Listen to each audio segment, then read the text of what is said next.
Kreu i grupit parlamentar të Partisë së Lirisë Tedi Blushi në një deklaratë për mediat në përfundim të konferencës së kryetarëve i pyetur për kandidatin e opozitës për zgjedhjet në Bashkinë e Tiranës, tha se opozita e bashkuar do të ketë shumë shpejt emrin e saj. Kam asnjë koment specifik lidhur me ankimimin e tij në gjykatën kushtetuese, në institucion i cili për fat të keq pothuajse është kapur nga Edi Rama, por dua t'ju them që shumë shpejt opozita e bashkuar do të ketë kandidatin fitues në zgjedhjet për Bashkinë e Tiranës. Sigurisht në kriteret i kemi bërë të qarta dhe në takimin që zhvilluam dje me zotin Noka.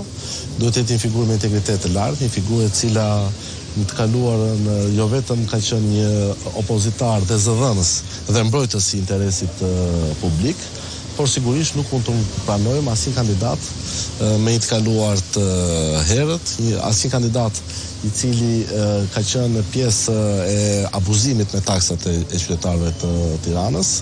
Doa të refuzoj dhe të cilësoj të pavërteta dhe një apo dy emra të cilat janë bërë sot publik si kur gjoja janë diskutuar dje në tryezën e negociatave, është absolutisht e pavërtet. Asnjë nga emrat të cilët sot janë serviru në media nga Partia Socialiste nuk është diskutuar në tryezën apo në bisedimin që ne zhvilluam me zotin Noka. Kriteret janë të qarta dhe besoj janë kriteret të cilat shumë shpejt do të na çojnë emrin e kandidatit. Ai akuzoi mazhorancën se ka futur në program 19 projekt ligje pa caktuar afatet e shqyrtimit dhe komisionet përgjegjëse. Një nga projekt ligjet është edhe ai për barazinë gjinore që ka ngjallur mjaft polemika në politikë dhe në opinionin publik.